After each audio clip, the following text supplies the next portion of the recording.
Hi, everyone. Welcome to the 13th annual CSEd Week. Computer Science Education Week is an annual call to action to inspire K-12 students to learn computer science, to advocate for equity in computer science education, and celebrate the contribution of students, teachers, and partners to the field of CS. We are so excited that you're here. I'm Jake Baskin. I'm the Executive Director of the Computer Science Teachers Association. And I think this is the fourth CSEd Week launch that I've been a part of, but it's still so crazy to remember the CSEd Week that I organized in my classroom in 2011 and how long ago that was. Joining me right now is this year's chair of CSEd Week, Jen Rosato. Hi, folks. I'm Jen Rosato, as Jake said. I'm director of the National Center for Computer Science Education and past chair of the CSTA Board of Directors. This year, CSEd Week has been a collaboration between an amazing group of partners, including CSTA, the Caper Center, Code.org, the ESEP Alliance, and CS for All. I'm so thankful for everyone's partnership, and I'm looking forward to attending their events throughout the week. It's true. The CSEd Week wouldn't be possible without our incredible group of partners. And also, as in my role as executive director of CSTA, I want to take a moment and thank CSTA's strategic partners, Google, Microsoft, and ACM. Their support throughout the year helps CSTA continue to create programming like today's events that helps empower and develop CS educators. And now I'm super excited to launch CSEd Week and introduce you to this year's CSEd Week MCs. Sheila Lee is a STEM teacher, Math for America Master Teacher Fellow, and Upperline Coding Teaching Fellow, and CSTA Equity Fellow alumna from New York City. And Nate Myers is a STEM teacher and instructional technology facilitator in North Carolina. He also runs a startup called the M Project, focused on providing design thinking opportunities and innovation lab spaces for students to problem solve through exposure to tech-based opportunities. Welcome, Sheila and Nate. Thank you for having us. Thank you so much, Jen and Jake. We're so happy to be this year's co-MCs. Exactly. I appreciate the opportunity, and right what Sheila said, we are excited to join you all today and be a part of what we have going on. And so welcome once again to everyone. Good afternoon from wherever you may be coming to. If you're like me and Sheila, you're probably still at work, and considering that I teach in a school, we're ending the school day. The bell may be ringing any minute, so hopefully with my headphones on, you won't hear it. But as Jake just kind of started us off, CSEd Week is an annual call to action to inspire K-12 students to learn computer science, advocate for equity in computer science education, and celebrate the contributions of many, including teachers, students, and partners to the field. Each day of the week has a different celebration theme. Today is our Teach Day, where we'll feature this year's resources, 3 of our CS heroes, and a conversation on identities and belonging in CS with the Caper Center at 7:30 p.m. Eastern Time. Tuesday's focus is centered around Inspire, and we'll hear from Code.org for a special Code Bites presentation on poem art. And for Wednesday, we'll learn about advocating for computer science with a presentation on building your own CS advocate by ECEP. On Thursday, join CS for All and get involved with their discussion, CS District Teams in Action, and Voices from the Field. And finally, on Friday, we will release the CSEd Week 2021 celebration video. So be on the lookout on all CSEd Week and CSTA channels for that recording. Please definitely learn more and register to attend all of the events. They all are going to be amazing. They're all going to be very exciting. And you can do that on the CSEdWeek.org website. Now, this year's theme, you may have noticed, is hashtag CS Everywhere, which highlights the impact that computer science is making everywhere and the relationship that it has with different subjects, industries, career paths in our everyday lives. We are excited overly excited, I should say, to introduce you to this year's CS Heroes. These 12 amazing individuals are transforming industries with computing, from everything from the clothes that we wear, the way your homes are built, every single way you can think of it. These heroes are out there making an impact. Now, CSEdWeek.org is your headquarters for all the information about this week, including lesson plans that you can incorporate into your classroom. Now, on the Teach webpage, you will find 6 resource categories on how to use the posters. Learn how to highlight the CS heroes into your welcome or closure activities, or try an entire lesson with your students. Now, this is also where you can access the 12 CS heroes with links to their individual pages. When you click on one of the heroes, you will find more information about the hero and their work. You'll find a feature video, additional resources, as well as extension activities. These resources were designed to give you a plethora of opportunities to engage your students with the heroes. Now, 2 of the activities have students designing posters, creating their own posters of their CS heroes, or a poster of their future self. The poster design activities provide comprehensive slide decks that include content vocabulary guides, graphic organizers for students that may be struggling or need a little bit more support, and even unplugged versions. Teachers who submit a poster themselves as a CS hero, their students' CS hero posters and their students' future me posters will be placed into a drawing to win a free set of this year's CS hero posters. Each teacher can enter up to 3 times. All right. And 5 winners will be selected on December 17th. You can also purchase a set of this year's posters at cstastore.com. And now we'd like to take a moment to thank the sponsor of CSEdWeek, the Cognizant Foundation. Here's a message from them. Happy CSEd Week from all of us here at the Cognizant Foundation. We're so proud to support both CSTA and this year's CSEd Week, one of our favorite weeks of the year. And I'm personally so grateful to be able to say to you, thank you. Thank you this week and every week for the work that you're doing day in and day out to prepare our students, all classrooms, for the jobs of today and tomorrow. You are building our future, you're empowering our future, and for that we're so deeply appreciative. This year's CSEd Week theme, CS Everywhere, is recognition of the deep impact computer science has had on every discipline, every subject, and every one of our daily lives. This is why your work is so important. This is why your work is so imperative. And this is why we need a week to celebrate you and all the work that you do in your classroom day in and day out. Thank you. We wish you all the best this CSEd Week, and we'll be cheering you on from afar. Happy CSEd Week, everyone. Again, all our thanks from the Cognizant Foundation. We want to thank you again, Cognizant, and the beautiful message that was just shared. And now we definitely love to introduce to you 3 of our amazing CS heroes for this year's event. Me and Sheila and I, let me use the correct English there, got the opportunity to talk with these 3 last week, and we were just blown away. So you guys are in for a treat today as we are joined by Miss Sophia, Mr. Josiah, and Miss Cynthia. All right. So please, everyone, let's give a virtual welcome to Sophia Angela. Sophia Angela is a college student, developer, and activist. After learning to code as a Code with Clossy scholar for 3 summers, she became empowered to use her technical skills for social good by onboarding as an instructor assistant for Code with Clossy and developing applications that benefit marginalized communities. Currently, she is pursuing a BS in computer science at Fordham University and is the founder and developer of Redawn, a mobile app built to put power into the hands of sexual violence survivors. Sophia goes by she, her pronouns and is Black race African American. She is based in New York City. Let's welcome Sophia. Hi, everyone. I hope everyone's doing well. My name is Sophia Angela. My pronouns are she, her.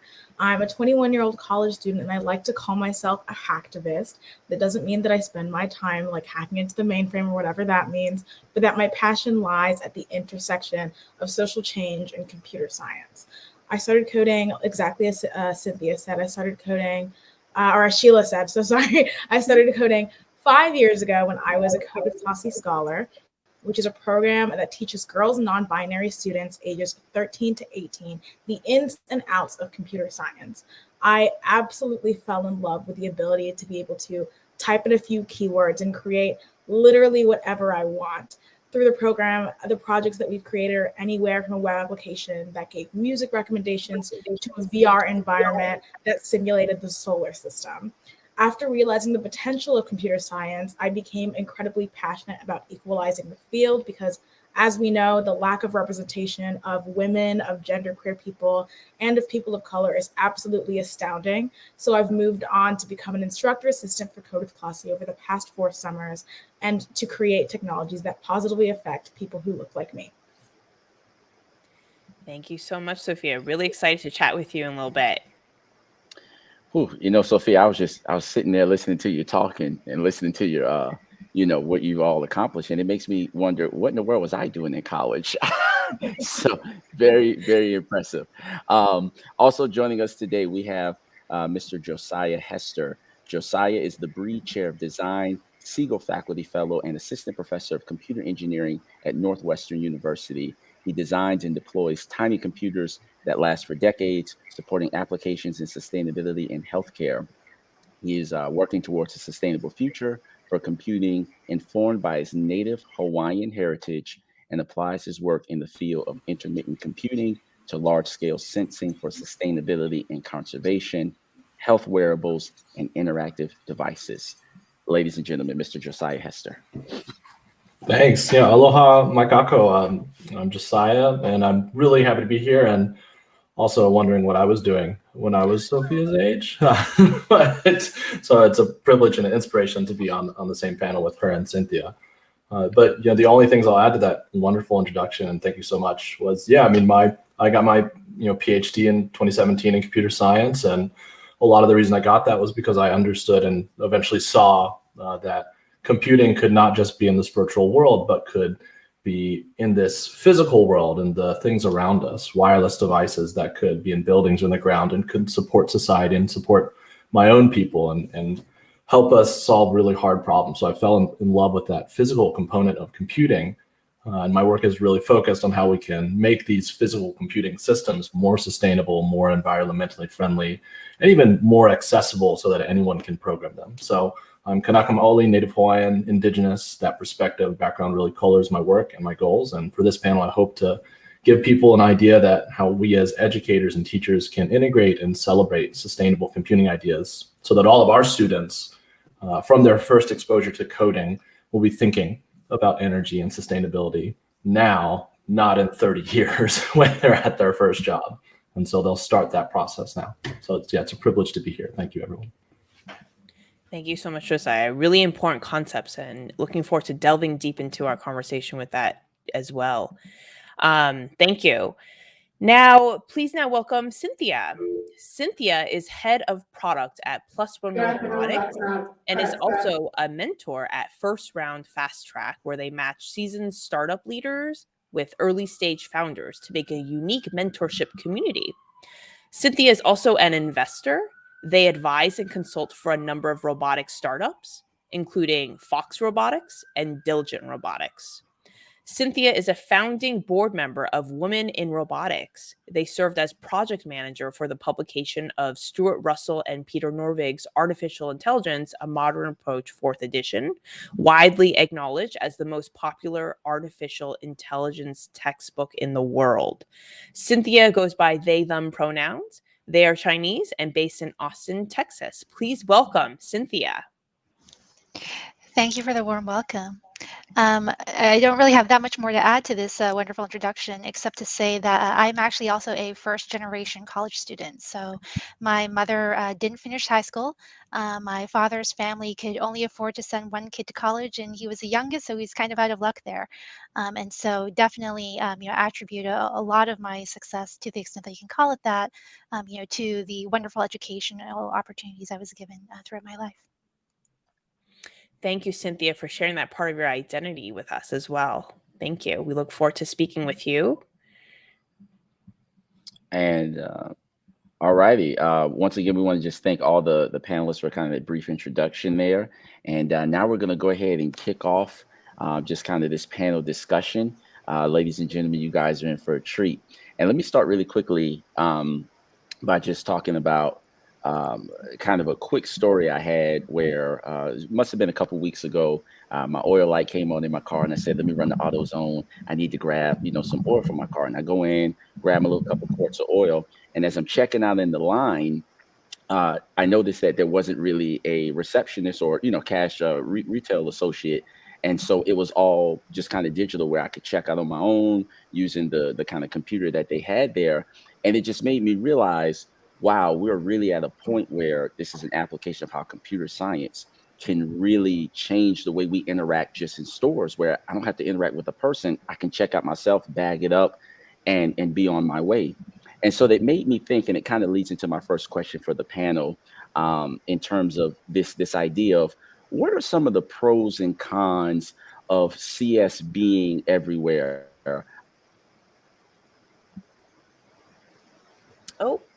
I think Nate may have lost a little bit, have some technical issues. Oh, Nate, are you there with us? Yep. Are you hearing me? Okay. Yep. My question, just in short, and Sophia, I'll just. Oh no. That's okay. Hopefully. I don't know what's going on. Am I here? Okay. I don't know what's going on. My question is simply, what are the pros and cons of computer science? Of computer science being everywhere. And I think Nate wanted to start off with Sophia, if that's okay. And then maybe we can move on to Josiah and Cynthia. Okay. All right. It's amazing that computer science is now integrated in nearly every sector that we interact in. It can affect us in really profound ways. You think about how innovation has affected medicine, has affected education. It's allowing us to bridge gaps that we didn't think were imaginable before. However, on the con side, I don't know if any of you are familiar with the Bulletin of Atomic Scientists doomsday clock, and how we're at 100 seconds to midnight. It's as cynical as it may sound. It is a genuine existential threat to disinformation currently, because it's literally causing people to lose their lives. But I do think that the more we instill ethics in computer science and education at younger ages, the better off we'll be in the future. Thank you. Yeah, definitely teaching at the younger ages. Josiah, would you like to add on? Yeah, I mean, I think the pros are very visible often, right? We see healthcare things. Sometimes they're so visible, they're often oversold. And I'm sure Cynthia has a lot to talk about on that in some sense, right? Of how AI has often been oversold and robots are oversold. But the things I guess I think about that, what I get really excited about is when these everywhere applications become everywhere in such a way that they afford more access and equity. And that's really nice. So if you can make a very tiny device that could be deployed as a wearable that can gather some really useful information long-term continuously for a number of different people, that's really cool. On the other hand, you have these kind of cons of, okay, well, now what am I using? How do I understand this device? Like, is it, sending my data somewhere that I don't want it to, right? So there's these limits to privacy and understanding that we have to overcome. And it starts, I think, in the classroom, where we, help students become more literate on, like, what is data? Where is it going? How do people make choices that affect my privacy? How do people make choices that affect my energy consumption? Why is my battery dying every 3 hours? Like, as we understand more of these things, I think those pros and cons can kind of be, mediated a little bit more, so that we're excited but also cautious, right? The doomsday clock, right? Let's keep that farther away, please. Right. Cynthia, your thoughts really quickly. Thank you, Josiah, for that. Your thoughts on the question as well? Yeah, absolutely. So I've worked on robots in everything from coffee shops to hotels to hospitals and warehouses. And really on the robotics side of things, we really like to think of robots as taking on tasks. So not jobs, but tasks that are dull, dirty, or dangerous. And so, as these robots are taking on tasks, as a roboticist, one of the things I think it's really important for us to, remember is what is the impact and consequence of these robots taking on these tasks, and what are the humans going to do as a result of these tasks now being completed by robots. And so in the best case scenario, like for example in a coffee shop, when I was CEO at Cafe X, it was this sort of early stage robotic coffee warehouse, coffee startup. The idea was that the robot would do would make the coffee itself, but then the human could almost serve as like a coffee sommelier. So talking to customers about the different types of coffee beans, explaining, the difference between a latte and a cortado, and kind of performing more customer service functions that humans are best suited for. Well, that's very interesting idea. And I remember in one of your talks, you talk about how we should think about robots and humans instead of robots versus humans. And I think that really speaks to your point about that. Now, with the pandemic, many teachers are focusing on the mental health and social emotional well-being of their students and themselves. And I was wondering, can you speak, I'll just direct this question to Cynthia for right now, to any developments in the field of mental health and robotics AI to help our most vulnerable members of society, as someone who's seen a lot of startups and their ideas? Absolutely. So there's definitely some really interesting, efforts going on where, people are trying to, automate some of the initial counseling or therapy that people might receive. One of the things to keep in mind, and, there's a brilliant professor, MIT professor called Sherry Turkle, who you can read up on if you're more interested in the subject. But, one of the things that she brings up is the importance of human connection and how technology can both help and hurt, and whether robots or other forms of technology should be performing some of these functions that are really sort of sensitive and sort of human centric, like in mental health. So I think that's actually a really interesting subject that deserves further exploration. Yeah, thank you. Kind of building off of that point, in terms of this idea of humans and computer interactions, there seems to be this level of like, we have to kind of continue to adapt in how we train and educate others and change our skill set so that we can be more human centered. And Josiah, I'll kind of start with you a bit on this in terms.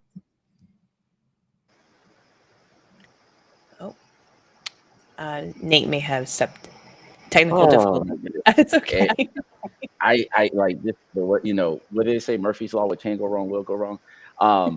My point being, Josiah, with you working at a university, how do we go about like kind of changing how we train folks so that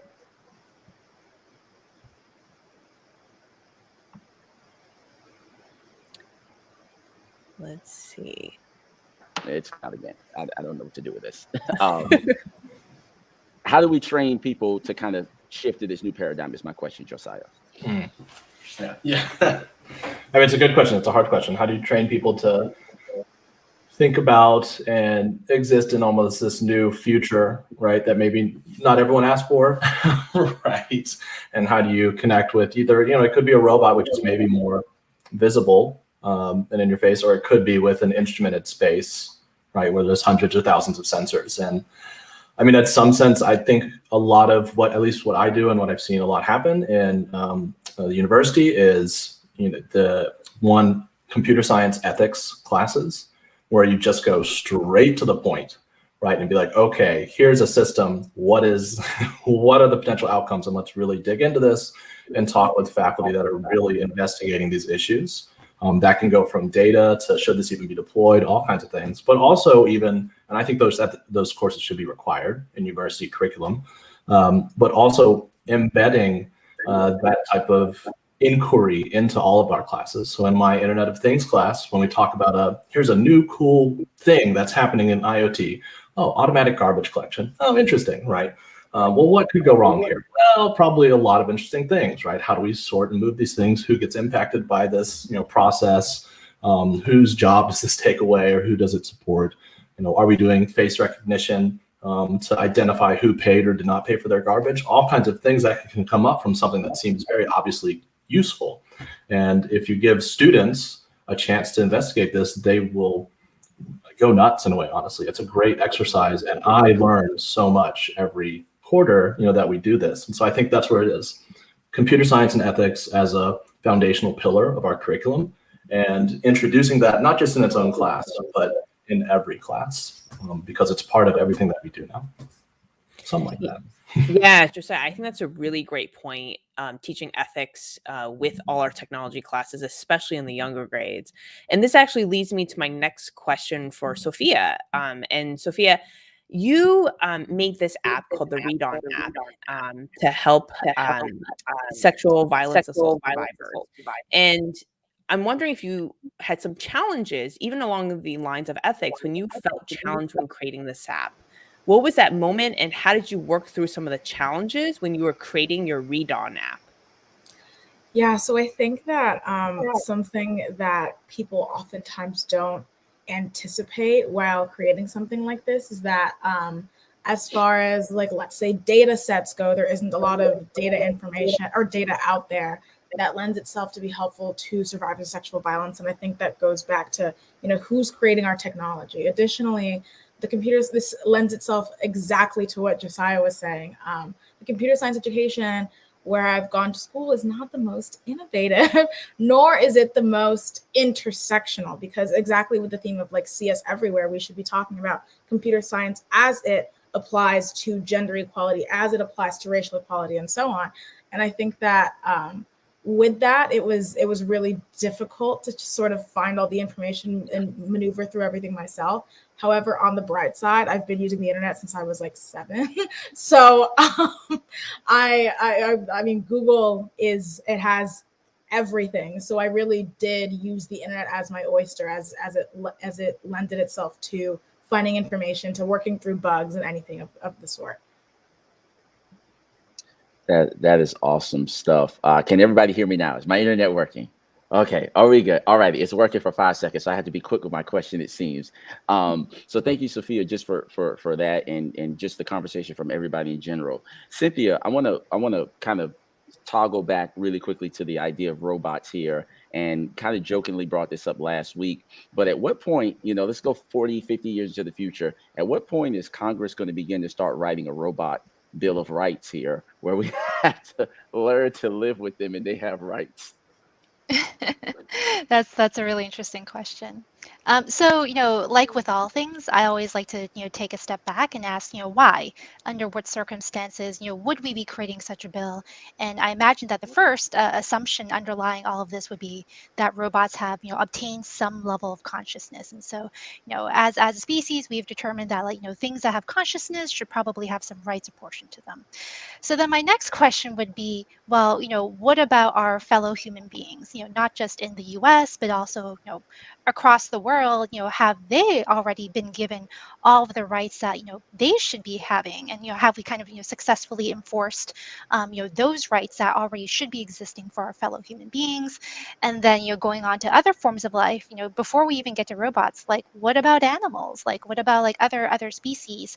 And once we, as a world, we've actually sort of successfully, developed, designed, and executed on a Bill of Rights for all of these existing living life forms on this planet, at that point I would be sort of willing to entertain a robot Bill of Rights. Cynthia, I really love how you laid out almost like this vision, right, to make sure everyone has a more equitable future. And this actually leads me to my next question for Josiah. What do you envision a sustainable and energy efficient future will involve? Oh man. I mean, I can dream. It's sustainable and energy efficient future. I mean, there's so many things that, we are computer scientists, computer engineers, technologists, like there's things we can and can't control.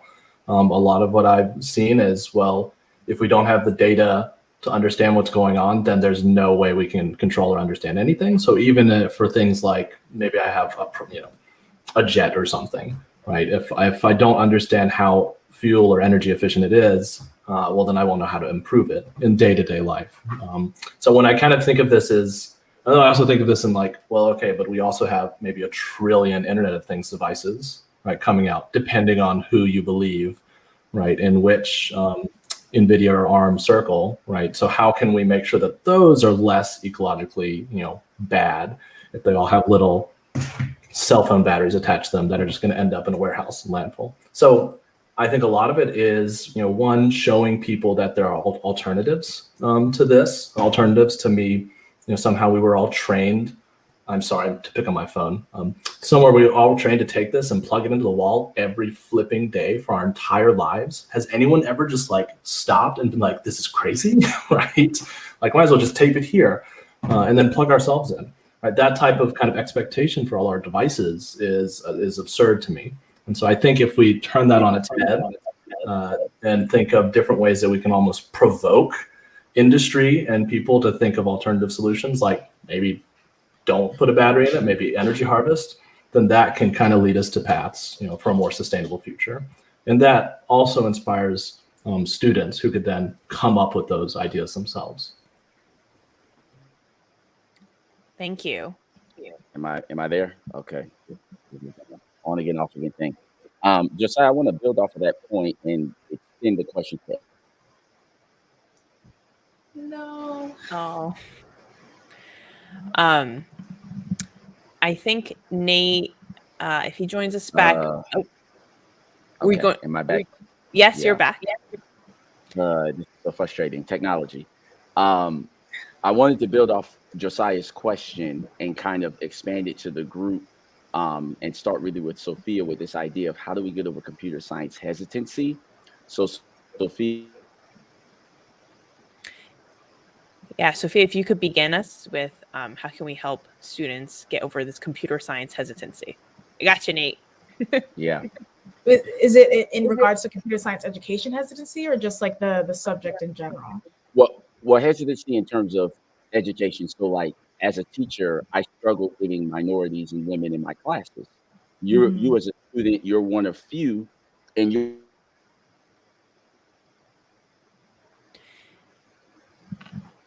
I feel like I get what he was saying. Should I just? Yeah. Okay. I'm getting a vibe here, so I'm gonna just riff off of that vibe. So, first and foremost, I think a big issue with computer science is the way that it's perceived by people. Like, people picture like this guy who hasn't showered in weeks with like a hoodie on, like in the dark, like eating ramen, like just like typing, when that's not what computer science looks like. It's innovative and it's creative. Moreover, people think that it's this math heavy, really confusing thing. To be completely frank, I got a 1 on AP calculus, so it definitely doesn't have to do with that. Lastly, I think an issue, and this is, I believe, what Nate was saying, is that there's this lack of representation where I don't, or at least growing up, I didn't see myself reflected in computer scientists. There were the Mark Zuckerbergs and the Steve Jobs of the world, but none of them happen to look like me. And I think the great equalizer to that is finding your community. Like through Code with Clossie, I was able to find so many other like-minded girls, many of whom being people of color who shared similar ideals as me, similar goals in computer science, namely wanting to use it for some greater cause. So as much as it can be very discouraging to not see yourself or to think that it's some very difficult field, I think with the right amount of support, anyone can venture into CS.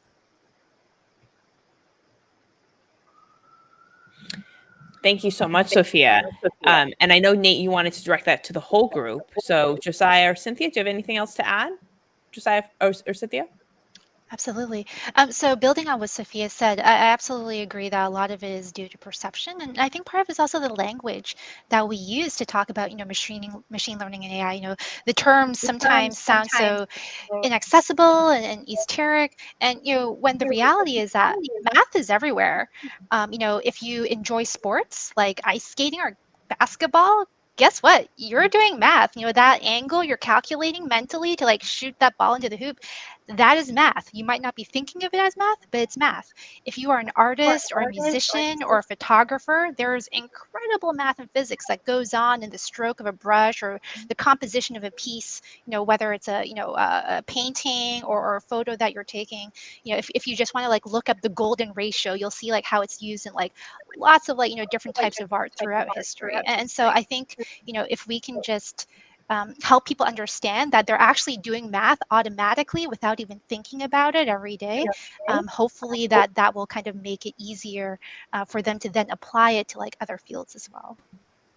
I'll add just something really quick, but I mean, what I can to these awesome, amazing answers. But there's this very, very, for me, important kind of creativity thing with computing that, one of the tools you can take in computing is math and ML and AI and data science, and you can take electrical engineering, and then you can also take user studies and qualitative approaches. All of this can be combined into something. And what I encourage my students is, maybe you got, not as skilled, or maybe you don't think you're as skilled in math, or maybe you're not as skilled in something else. Take what you have and use that, right? And work with others to build something really interesting. And so, I mean, that's really all I can add to those amazing answers.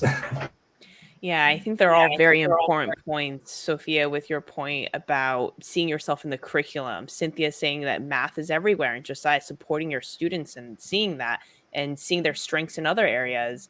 And this actually leads me also to another question for the entire panel.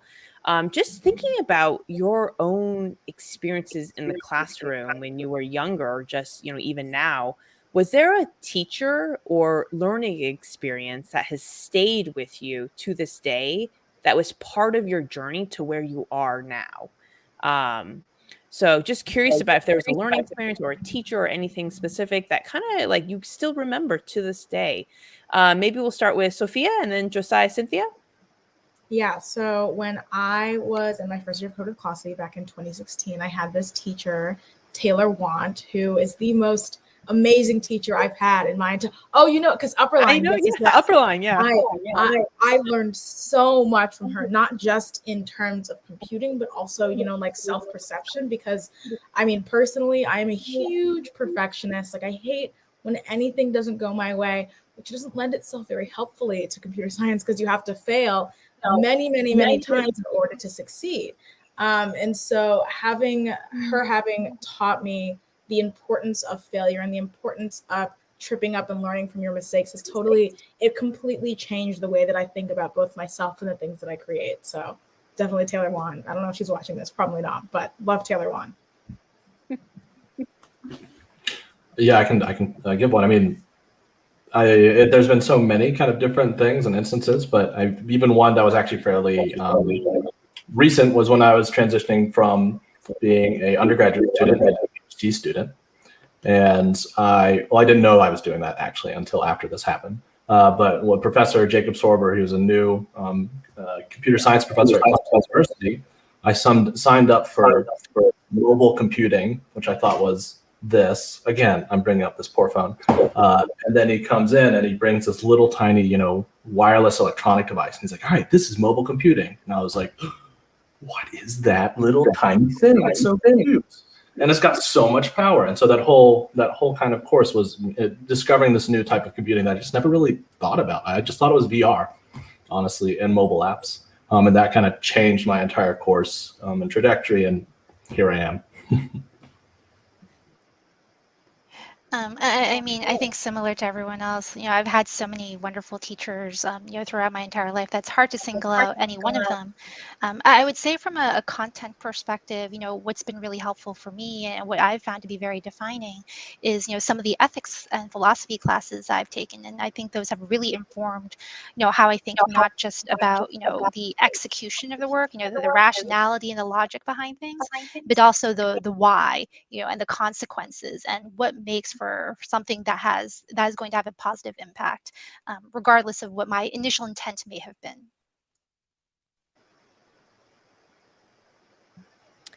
Thank you all. Those are really great experiences that you've shared with us, and also a big thank you to all teachers and CSE. Oh, Nate, you're back. Great. Yeah, I guess I don't know what's going on. Okay, there we go. I'm back. Once again, apologies about that. But so Sorry for cutting across your Sheila. Great answers Oh, no. by everyone. Love what you guys are saying. No. I know Nate has a question for all of you. Okay. It looks like still some technical difficulties. Thank you, everyone, for being patient with us. Oh, okay.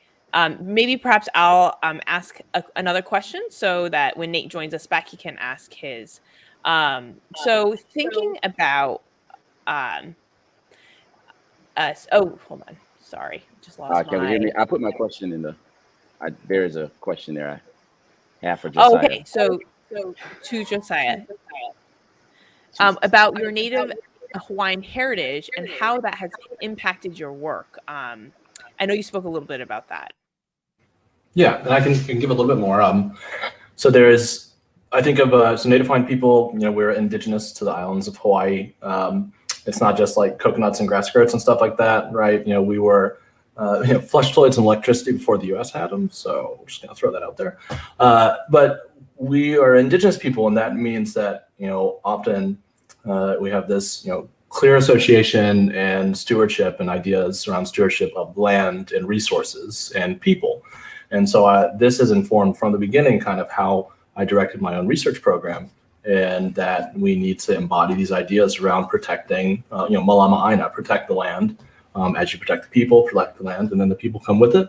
And I think that has informed a lot of what we do, including like naming my lab Kamoamoa, which is the name of the farthest end of the canoe where the spirit, the akua, resides and leads, a voyaging canoe, like in Moana, on these journeys, right? And so maybe we as scientists and maybe we as teachers and educators are this kind of akua, the spirit on the Moamoa that can guide society and how best to apply these, computing principles towards a hopefully better future. And so I think about that a lot as we, invest and build curriculum, design devices, recruit people in the lab. And it's part of the identity completely in our research. And I think everyone should embrace their identity first as who they are. And that comes before their maybe identity as a computer scientist or engineer. Right? So that's a great question, Nate. Thank you. And thank you for sharing, Josiah. I had a question for Cynthia about what are some current challenges in the field of robotics that you'd want some of our students and teachers watching to know about in case they're very interested in going into that field? There are so many. I don't even know where to start. I mean, if you're really talking about from a technical perspective, the field of mobile manipulation, things that as humans we actually take for granted, but are actually incredibly difficult for robots. This idea of like something that has a mobile base, but also has the ability to grasp and hold an object. The combination of those two kind of modalities is actually, it's very, very difficult for a robot to move and hold something and grab something at the same time. It's there's a lot of math going on there, and it's something that as human beings we take for granted. So anytime from a human being you're kind of incorporating different senses, whether it's like sight or smell or taste or this feeling things, the combination of those senses is very difficult for robots to do right now. Thank you for pointing that out. That's quite a challenge. And I'm not sure, I think Nate may have frozen, but I'll just read off his question. Then Nate's next question is for Sophia. Oh, Nate, go ahead. Oh, can you hear me now? Okay, I put it in the thing here. So my question is, Sophia, since we're talking about kind of identities and what inspired people to get into their field, what gave you the inspiration to want to help? Yeah, what was the inspiration for the passion to want to help sexual assault survivors with your app?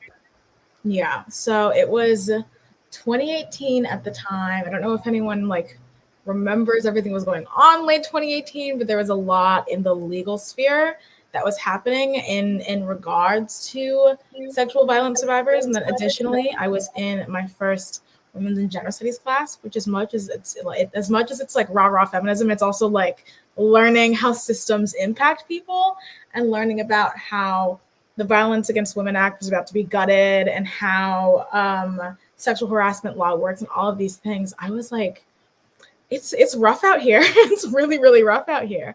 And you know, I like maybe like 2 weeks into my first semester of college, I just sat in my room and I just ranted like in a journal for a very long time, and then proceeded to do a lot of research surrounding these systems. And eventually I found out that only 19% of sexual violence survivors seek any kind of outside help at all, which is, in my opinion, a horrifying statistic considering how many people end up being survivors of something like this. So I knew that I wanted to somehow use computing to address this issue because, I mean, computing is my preferred method, my medium for social change. So I wanted to use that.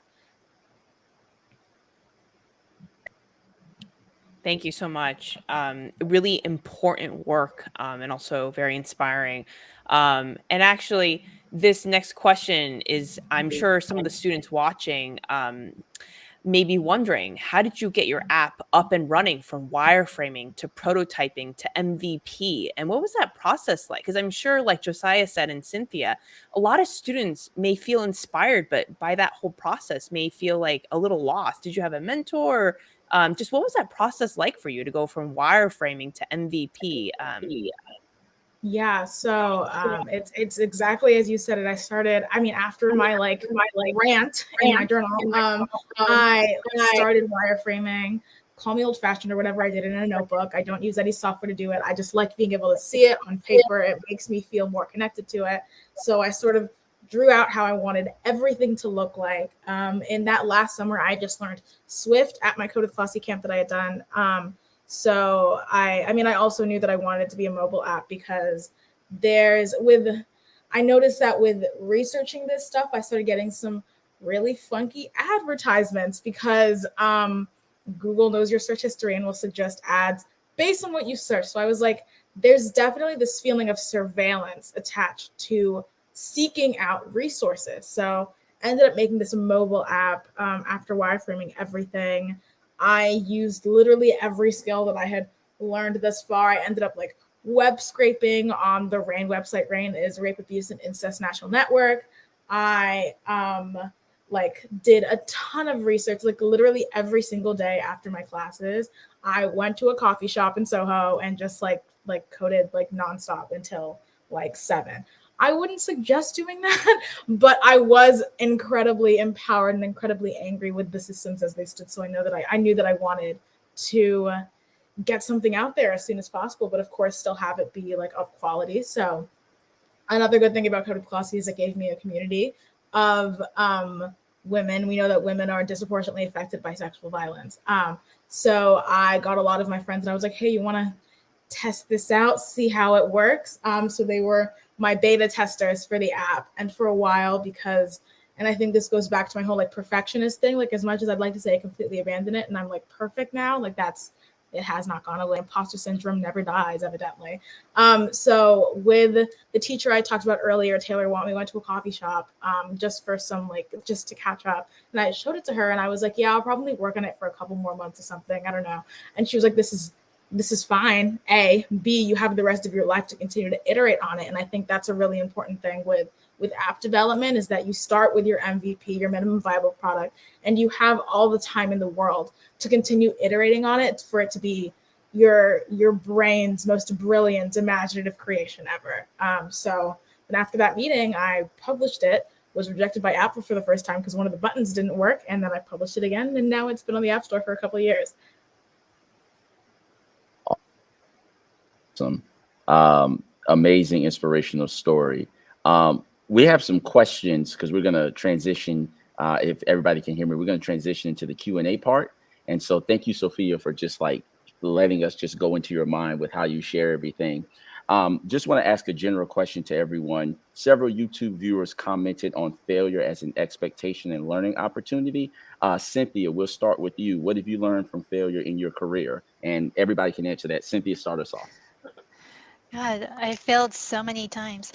I think, probably the key learnings are to, both to accept it with grace and, to also, there's this book called, Radical Candor, where, it talks about, delivering good feedback to others around you. And so I think, all of us are human beings. All of us are imperfect. All of us are growing and learning at the same time.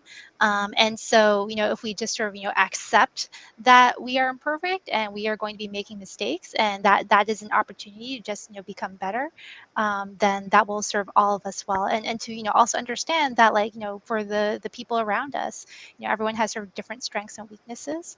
And so where you may be weak, they may be strong, and vice versa.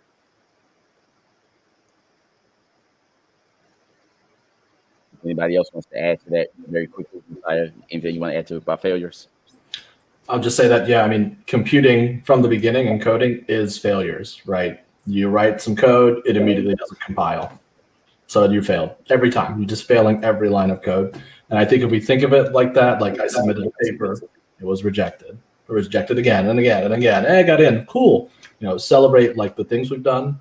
Don't take personally the failures, and just accept those as kind of these learning experiences that they are. And it really helps you to kind of just jump through, because you're getting this immediate feedback that's very valuable. And I mean, man, I've applied to so many things and just been like, nope. Right. And that's just how it goes, and you're like, cool, I'm glad I put in that work, and I've learned so much from this, and now let's go to the next one, right? There's always something else. I totally relate to exactly what Josiah just said, because I've also applied to many, many things and not gotten into them and cried after, because I don't like failing. But to that point, I think that it's incredibly important to teach kids at younger and younger ages computer science, because it teaches you persistence, because you have to try at something over and over and over again. And in order to get your desired result, you're going to fail many, many times, but that doesn't necessarily negate the fact that at some point you're going to succeed. Those are all such great points, especially about persistence. And this actually leads us to our next question by CSO International. They would like to know, what would you say to your 14-year-old self? And this is a general question to the entire panel. Perhaps can we start with Josiah this time? Is that okay? And then maybe go to Cynthia and Sophia? Yeah, I can be quick. I mean, 14-year-old me was pretty dumb. So I'm not sure anything I said would have helped that one. It took me a long time to kind of figure myself out. But I mean, I guess even then, right, I would say that I was really interested in computing and coding. I hadn't really figured out, the things to do and how to make it all work. I just knew it was fun. And as long as I understood and embodied like why I was doing this, I think I originally was like, oh, I should probably get a job or something, right? Because, a lot of my family was in poverty, and like this was the way, right? Computing, oh man, golden ticket. And then it also morphed as, yes, golden ticket, but impactful societal change. And I kind of wish I could have told 14-year-old self that that was possible at that time. I think for me, sometimes I worry that I peaked when I was 14 years old, but hopefully not. My life is long. But no, I think, one of the things that, if I were to go back in time and talk to myself as a 14-year-old, is to sort of remind myself that there are many different games you can play in this world. Some people play the game of, status. Some people play the game of money. Some people play the game of power. Some people play the game of, knowledge and or contribution to community. And you are not going to be playing the same game as every other person around you. And so if you can just be honest to yourself as to what game you want to play, and kind of behave accordingly, I think that will serve you well in life. Oh, really great points. Yeah, I relate to the status thing a lot, because I live in a suburb where it was like everyone had like Lululemon and all those things. So I completely relate to that. 14-year-old me, she was a weird one. I would, I think, tell her to take things less seriously. Like if anything went wrong at that age, this is before I learned anything about coding. If anything went wrong at that age, I would go cry. At the ripe age of 14, just because I was so critical on myself, and I thought that something going wrong now would affect me 5 years down the road for some ridiculous reason. Because now speaking like 7 years down there, like nothing at 14 really mattered that much. So I think like instilling the importance of slipping up, like it doesn't matter that much. It's, if anything, it's more personal development. Great. Thank you all. Thank you all. We have a few minutes left, so I'm going to try and quickly ask a question. We have one from Mr. J. Bauer. Please forgive me, Mr. J, if I'm mispronouncing that. But he's curious to hear the impact that CS integration has in various subjects other than math. How has that had, affected your journey? And how would you like to see more of this education moving forward? So if we can quickly just kind of, anybody who wants to start on that one, how do we see CS integration in other subjects? I could start on that. I think that, it's sort of something that I touched on earlier. I think it's absolutely vital for it to be integrated in different subjects, whether it be like in history or in like your government class or like in biology and in other sciences, like the wet sciences as well. I think it's incredibly important. I think the way that we do that is to make the curriculum, like a lot of the examples, sometimes it's like, how many watermelons is blah, blah, blah, instead of like doing like these random examples that don't really pertain to anything, like integrating other things that we're learning in this so they can see it being applied in different sectors. Thank you. Thank you. Appreciate that. Josiah and Cynthia, very quickly. I'll go really quick. We're seeing this now, like many degree programs even are computer science plus law, computer science plus journalism, computer science plus communication, many, many things. And so I think that is becoming much more important in education at university level, and integrating that now as even younger students and younger in pedagogy is going to be incredibly beneficial, because CS affects everything and is everywhere, as we know. I think to the extent that we can integrate it with, things that are happening around us and, maybe problems in our community that we want to solve, that's a really great way to, apply, CS in sort of very practical, tangible ways, and probably ways that are more interesting to a lot of people. And so, for example, one of the startups that, I invested in, it's actually a nail painting robot. And so, this was a female engineer who is really into the beauty space, and, she wanted a robot that could help paint her nails, and now that's what she's working on. I think that's great. Thank you so much. I think it's so inspirational to hear all these stories and your experiences and expertise in the fields that you are in, and also to hear your stories of how you came to be here. I just want to thank all our panelists, Cynthia, Josiah, Sophia, and of course, co-MC Nate. Really, thank you so much for taking your time. And I want to thank everyone for watching today's discussion. And also just a reminder, be sure to join us this evening for our conversation with the Kapor Center. We'll touch more upon what we've talked about today in affirming identities and ethics. And all this week, we look forward to continuing this conversation we had with our panelists today. So thank you so much. And we'll see everyone later. Thank you for having us. Thank you, everyone. Aloha.